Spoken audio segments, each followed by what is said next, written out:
Smoky.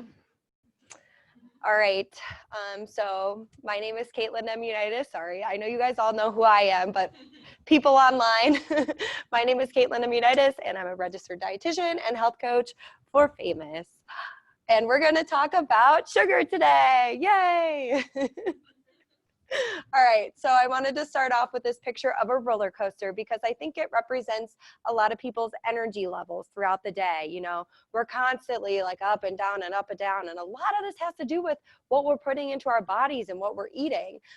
So basically the mechanism that goes down when you're, say, eating, you know, that soda pop in the morning or that sugary bowl of cereal is, you know, you're getting an instant spike in your blood sugar, an energy rush, and then as your body tries to kind of put out that fire with insulin, you're going to crash energy wise. And so that's why people are constantly reaching for more energy drinks and sugars and pops, because they're trying to achieve that equilibrium.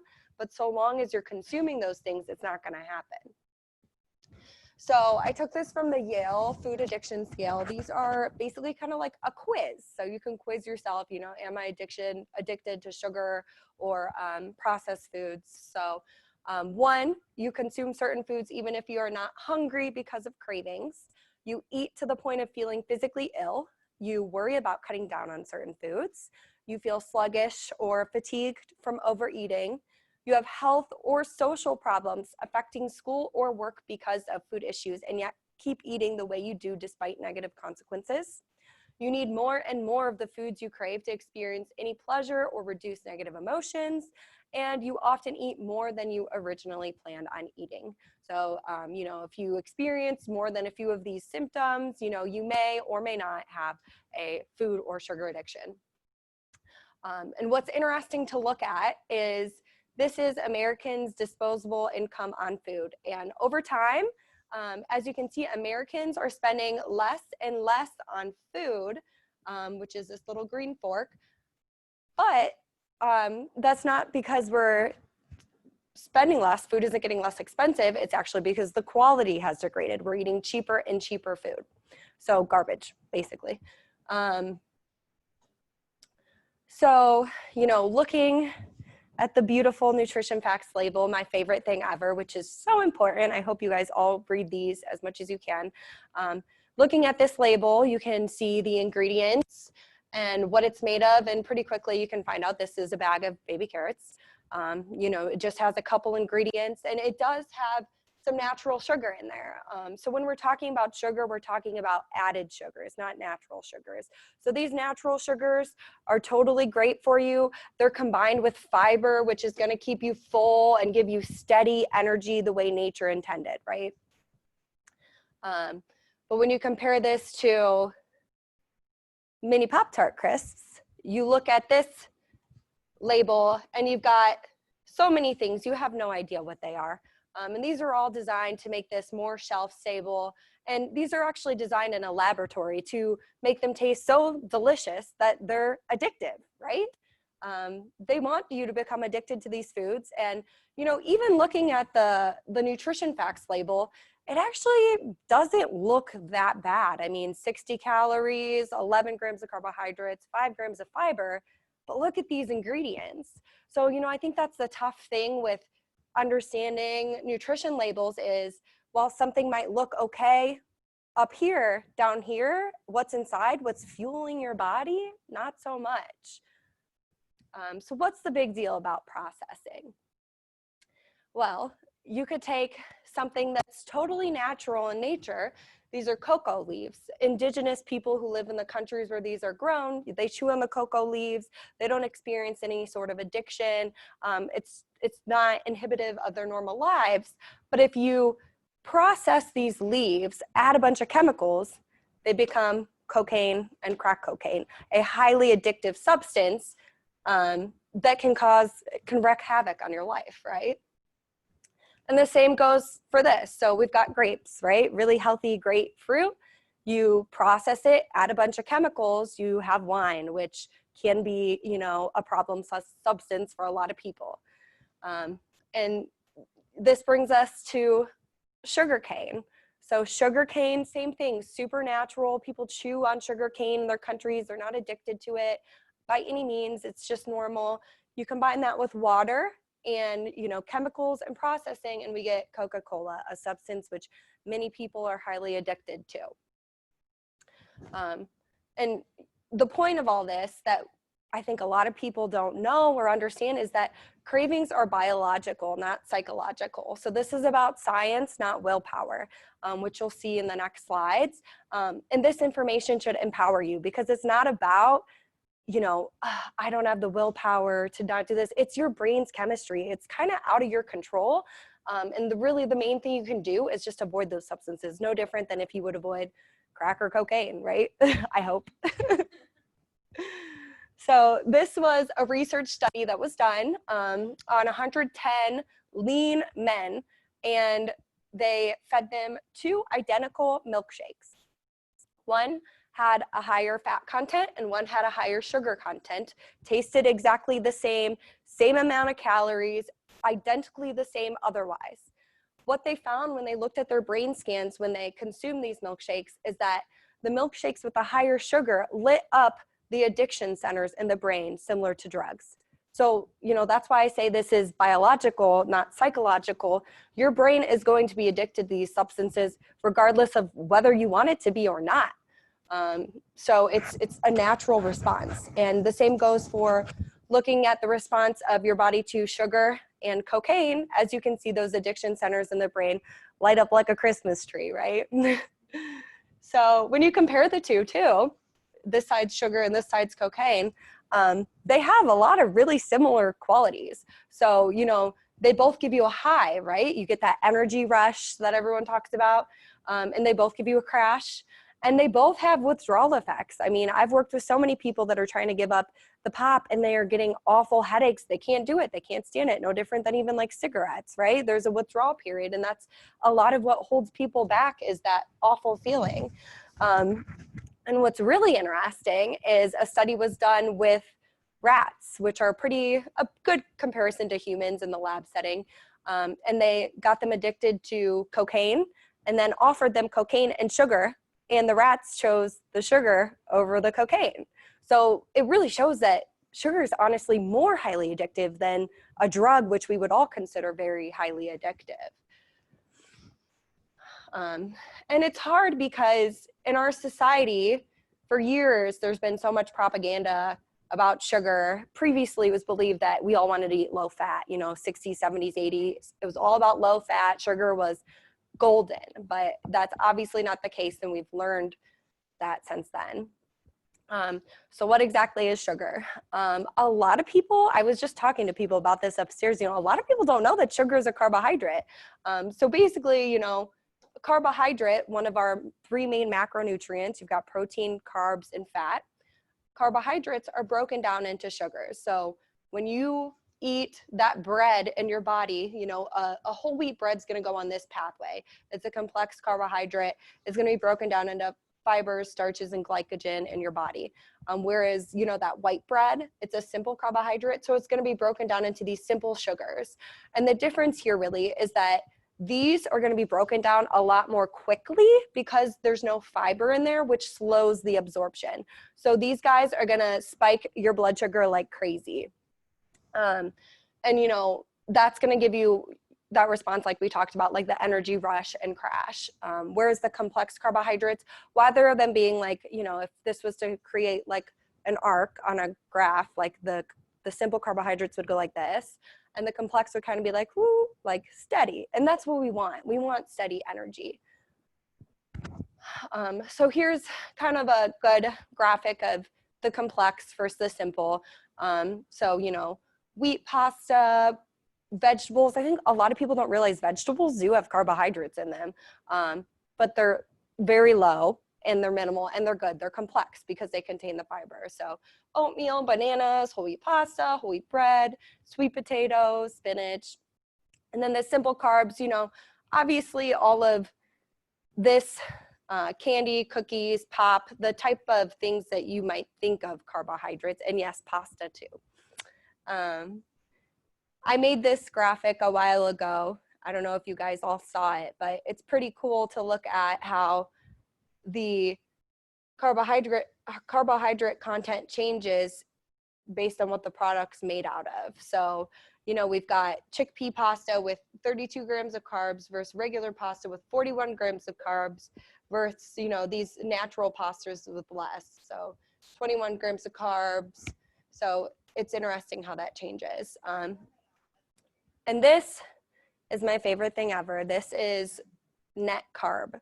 So I don't know if you guys know about this, but basically, those complex carbohydrates, the fiber in them is not absorbed by your body. It just passes through. It's really good for your gut health. It actually slows cholesterol absorption, prevents it. So when you see something, say you see a banana and you're like, oh, this banana has 28 grams of carbohydrates. I'm not eating that banana, even though it's so good and healthy for you. But the difference is the fiber that's in there. So the fiber is going to give you that steady energy, the slowed absorption, and you can subtract that out. So when you're calculating your net carb, 8 grams of carbs minus 6 fiber, and you can also calculate out the sugar, alcohols. That's going to give you 1 net carb in whatever this was. So pretty cool thing to be aware of. So like white tortillas, for example, those have no fiber. They're not gonna make you feel full, which is also a really great thing about fiber.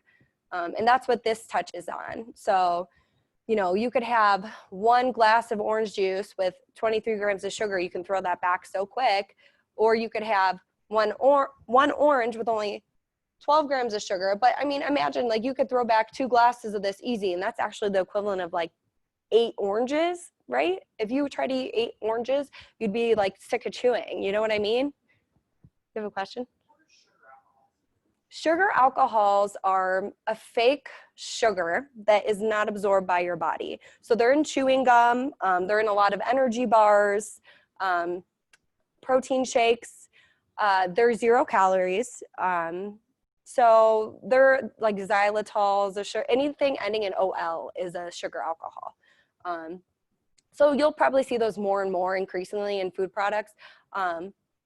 I have less of a problem with those than like the aspartame and like the Splenda Equal, stuff like that, because they are not absorbed, although they can cause like some digestive distress in some people. So yeah. So these are cool to look at too, because these are sauces. So these are kind of like hidden sources of sugar, right? Like most people don't think of their sauce as being sugar. Sweet Baby Ray's, 24 grams of sugar in a serving. It's not wild. One of the guys at one of the branches told me one day that he adds more brown sugar into a Sweet Baby Ray's. I was like, no! But salad dressing, even ketchup, it's pretty surprising how much sugar is in a lot of these things. This one I wanted to say about this guy, the tomato sauce. Well, first off, I love how this says heart healthy on it, and this was the highest gram of sugar tomato sauce I could find. So I think when you see those type of things, those labels like heart healthy or healthy, nutritious, that's kind of like a red flag to me where I'm like, ooh, what's going on here? So what went on here is they reduced the sodium to make it heart healthy, but they increased the sugar, okay, to make up for the flavor. So it still tastes good to you. And what's also interesting, as I was reading about these tomato sauces, is a lot of these contain so much crap. I never realized how much crap is in pasta sauce. You would think it's just tomatoes, right? It was saying that they contain calcium carbonate. It's used to thicken the tomato sauce because it's cheaper for them to thicken it up than add more tomatoes. So that's like the society we live in. So these two, these are kind of like items that are generally regarded as pretty healthy. So like the brown sugar oatmeal, 9 grams of sugar in one of those. The fruit on the bottom, Dannon, 24 grams of sugar in here. I don't know what happened to my slide. So basically 25 grams of sugar is the recommended daily allowance for women. So one of these right here puts you at your daily allowance. And same with these guys, the chewy bars. A lot of granola is another one that I get a lot. Granola, depending on what kind, some kinds are lower sugar, but some of them tend to have a lot of sugar. This is the Honey Clusters Fiber one that has 9 grams of sugar in just a cup. So the regular fiber one does not have that much sugar in it though. Drinks, look at this. This is the McDonald's smoothie. 42 grams of sugar. So that's why, you just have to be aware, because you know, people generally regard a smoothie as healthy. And if you make it at home, it probably is, but you go to McDonald's, not so much. And these guys, this is another one I get a lot. So these two are the same. Like, one is not healthier or better than the other. Some people think that that one's more natural, but it's really not. Oh, and I put this guy on there because I just had to. 74 grams of sugar in the Mountain Dew. I always say I need to start a Mountain Dew Addicts Anonymous group because I have a lot of people that are truly addicted to Mountain Dew, and they're trying to break the habit, but they're like, oh, it tastes so good. And I'm like, this is why. You know? But I mean, just imagine the withdrawal that they go through, you know, because some of them are drinking 3-4 of these a day. The amount of sugar, the amount of withdrawal they're going to go through when they're trying to break that habit, it's tough. It is tough. It's not going to feel good. And so there actually are more than 75 different names for sugar. So when you're reading your labels, you know, this doesn't make it any easier. They disguise it. So like, do you ever see like pure cane sugar on a label? I'm like, oh, that's so much better. But they're trying to disguise it because a lot of people don't know that like cane sugar is just sugar. It's just another word for sugar. And I will say like, you know, like the maple syrup and the honey, they are a little bit better for you. They do contain some nutrients. Obviously, they're natural, but they are still broken down into sugar in your body. So you do need to be aware of your added intake of those. And this is where, in the average American, where we're getting most of our sugars. So soda and energy drinks, grain-based desserts, fruit drinks, dairy desserts, candy. I think the biggest one I see in a lot of people is the fruit drinks. People don't realize like how much sugar they're taking in the fruit drinks. Obviously, I think most people now know that soda's not so good for you. And I always say to people, you know, that's the first place we can start to be healthier because it's not going to cost you any more money. It's not going to cost you more time. Just swap it for water, you know? Whereas, you know, when you're trying to cook healthy, okay, that might take some more time and planning. It's a little more difficult. But this guy, so easy. Just nix it. So isn't this crazy? There's 5 donuts and 1 Gatorade. So basically what happens, yeah, I know, which is also a generally considered healthy drink, which for an athlete, there's certain electrolytes that you could get from there that might be better for you, but there's a better source for you to get them. You can make that type of drink yourself. So when you eat excess carbohydrates, you know, we do need them, especially as if you're an athlete or a runner, you need carbohydrates to fuel your muscles. I don't know if you guys have ever seen videos of marathon runners that didn't have enough carbohydrates. They're crawling to the finish line because they don't have enough carbohydrates in their muscles. So, you know, when you burn those out, like you do need them, but most people are going way beyond their means eating these. And what happens when you do that, is they show up excess in our blood as triglycerides, obviously the increased blood sugar, fatty liver disease, leading to diabetes, and overproduction of insulin. And, you know, overproduction of insulin, excess insulin is going to cause increased cravings, appetite, and increased storage of fat, weight gain. Oh, here it is. Sugar is not a required nutrient in your diet. If you were to remove it today, nothing bad would happen. It's not like, you know, vitamin C, okay, or whatever, any other nutrient that you need. This guy, not required. You never have to eat it again. Not that I'm saying that's going to happen, but so the AHA recommendation is 6 to 9 teaspoons or 25 to 37.5 grams a day. So this is 25 for women, 37.5 for men, or 10% of your daily intake of calories. And I wanted to share this little mechanism. This is basically how diabetes happens and how the absorption happens. So basically, when someone's overeating sugar and constantly has high blood sugar, 1 or 2 things is going to happen. Either A, your body is not going to be able to produce enough insulin to keep up, and that's when you start to become diabetic, or your beta cells in your pancreas are going to become immune to the insulin because it's just constantly being bombarded. At some point, it's just like, hey, cut it out. I can't take it anymore. So that's what happens.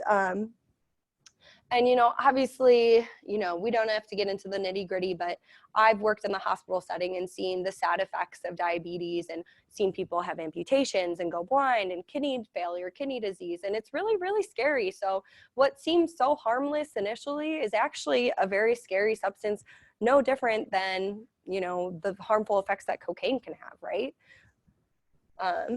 So the artificial sweeteners, we kind of touched on this, but the stevia, the Splenda, the Equal, even the Truvia and the natural sweeteners, not a big fan of them. They are better for the fact that they're 0 calories. So if you're someone who's trying to transition away from the sugar, I think this might be like a good step, but they're 500 to 1,000 times sweeter than table sugar. So what this is gonna do is kind of make your taste buds see that table sugar or the natural fruits and sweeteners is kind of dull tasting. It's not going to taste as sweet because you're so used to 1,000 times, 500 times sweeter than sugar. And additionally, these still cause a release of insulin in your body because your brain doesn't understand the fact that, even though these don't have calories, it's sweet. So your body releases insulin. Your body doesn't understand that. And they're going to increase cravings. So simultaneously, as we're eating this sweetness and our body's not getting our calories, the body's saying, what the heck is going on? Why am I not getting calories? So you're going to have more cravings and crave more sweet things. And, I have a lot of people that put like the sweet things in their waters. And, when I say, why don't you just drink plain water? They're like, well, it's not sweet enough. And I'm like, that's because you're so used to drinking the sweet stuff. When you swap that out maybe for like a lemon squeeze or something, you're going to realize that, hey, I actually do like water. It's just you're not used to it and it takes time to adjust. So how do you detox from sugar? Science says it takes 10 days. That's it to get, rid of those withdrawal symptoms that you might be experiencing or less. And here's the diet myth. And this is like my, biggest pet peeve, I guess. I don't know. A lot of people want to go on a diet and they think that it's just for now. Or, if you're on a diet, you're going to eventually get off it. And I don't even like using the word diet because it's not a diet, it's a lifestyle, right? You're just trying to eat healthy and live your life. And, I'm never going to be the one to say to someone, we're going to be healthy, you can never have sugar again, because that's stupid. That's not sustainable. I'm going to say, if you need like a little candy bar a day to get by, but otherwise you're going to eat healthy all day long, then heck yeah, do it. Because that, I think, is the problem with a lot of diets that people go on, is they try to be perfect. And that's not sustainable. Being perfect isn't sustainable for anyone. We're humans, right? So step one is making the decision, figuring out that you want to make this lifestyle change.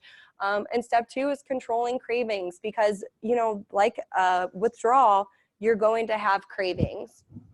So here's how to manage these. Magnesium, micronutrient, it actually relieves sugar cravings. So this would be a good thing to include in your diet if you were to try and reduce your sugar intake. So that's found in leafy greens, tofu, legumes, nuts, all these guys, as well as MCT oil. So I don't know if you guys know what this is. It's actually in coconut oil. So you could buy pure MCT oil or you can buy coconut oil.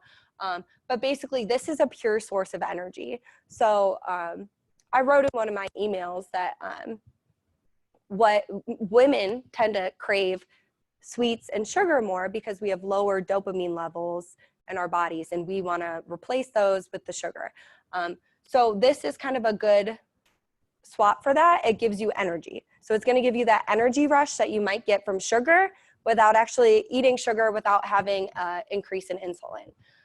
So it's a good way. And then snacking. So say you're trying to, reduce your sugar intake and you're used to snacking on candy all day long. Okay, well, having, some healthy snacks, even like sweet snacks like apples or berries, is going to help you maintain that. I mean, for me, one of my favorite desserts is just like a plain Greek yogurt with blackberries and peanut butter in it. To me, I'm like, oh, this is so good. But like, and it has like no added sugar. It's just the sweet comes from the berries, right? And then lastly, sleep. So sleep is huge in everything. So two things I need to touch on here. One, there was a study done and they sleep deprived rats for 30 days. And because of that, they developed insulin resistance. So that goes to show what lack of sleep does to your body. So people who have long-term lack of sleep and sleep apnea, they're highly at risk for diabetes and insulin sensitivity issues.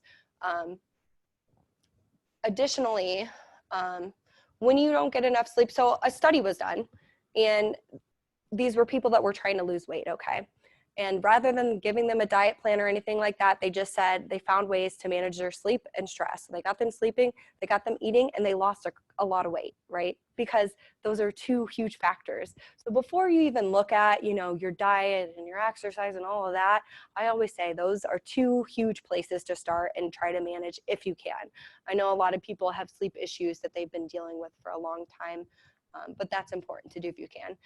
Next steps, eat delicious food, healthy, delicious food, containing protein and fat. So protein and fat are the two components of satiety. So they're gonna make you feel full, especially fat. Protein is gonna moderate your blood sugar better.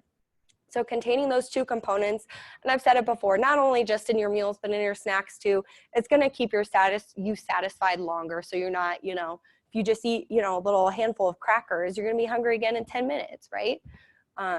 And then the next is choosing the right type of carbohydrates. So like I said, we're not eliminating carbohydrates and sugar from our life. We're choosing the right ones. So, you know, from natural sources.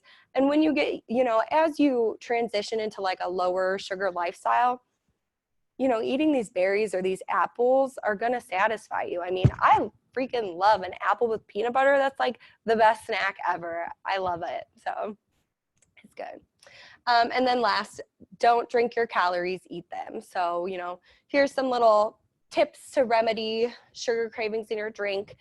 Replace sugar and cream in your coffee with milk and cinnamon or vanilla extract. Everyone knows I love almond milk in my coffee. It just does it for me. It's so good. And cinnamon gives natural sweetness. Like cinnamon on a sweet potato with peanut butter. That's also one of my favorite foods ever. So FYI.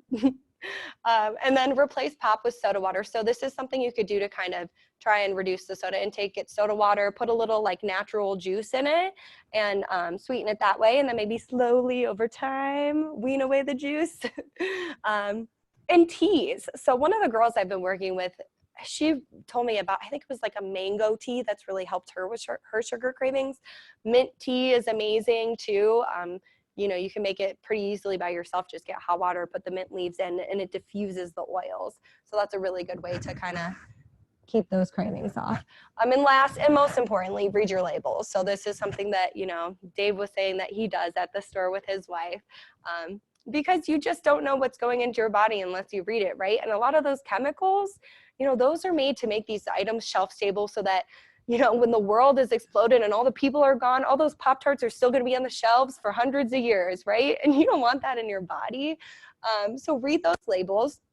The nutrition labels are changing for the better. In 2020, this is going to be required to be on all the boxes. Some already have it now, but as you can see here, it pulls out that 10 grams of added sugar. So in the labels before, it was kind of confusing because like with those carrots, the carrots say, you know, 8 grams of sugar. People are like, oh, it has sugar, but those are natural sugars. These are added sugars. So that's something that's going to be helpful for you guys to learn.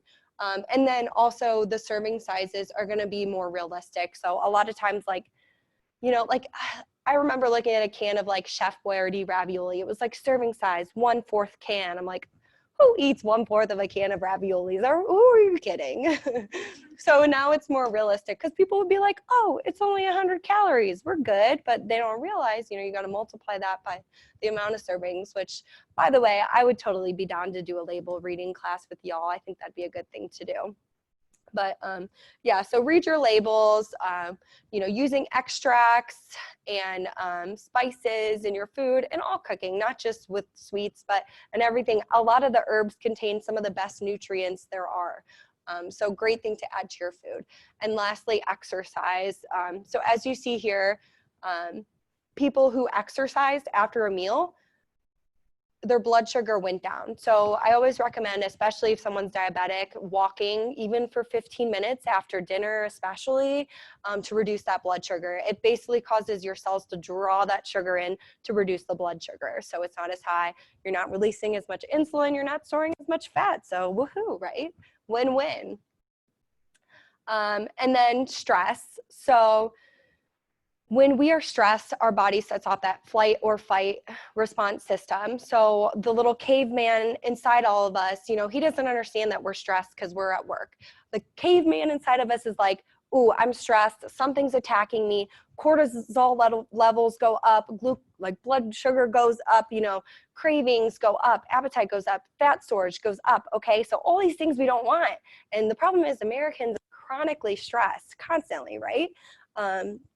So, you know, managing your stress is so important. And, you know, for me, I think the best stress management is exercise, obviously, but everyone's not like me.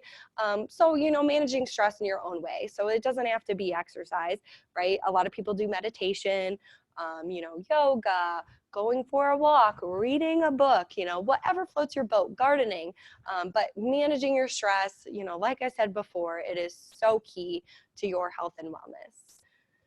And that's it. Questions? The MCT oil, Mm-hmm. how is that consumed? So some people put it in their coffee.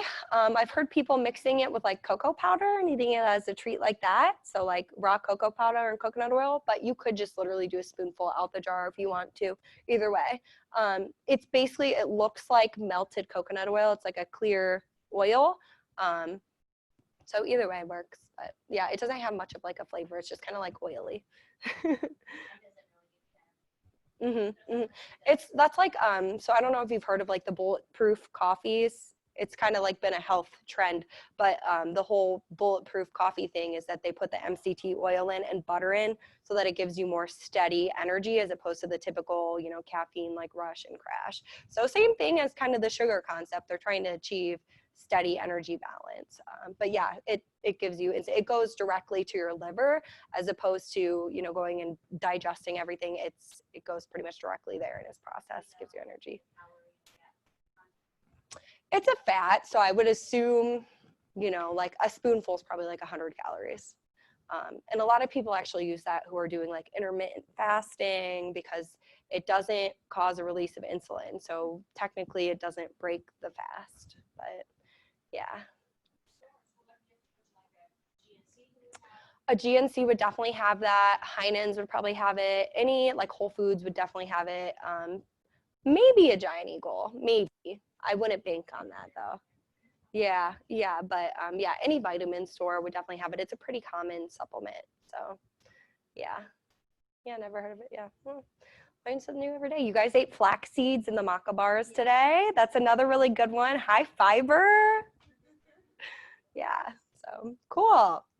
Any other questions? No? Yay, the end. Thanks, guys. Thanks for coming.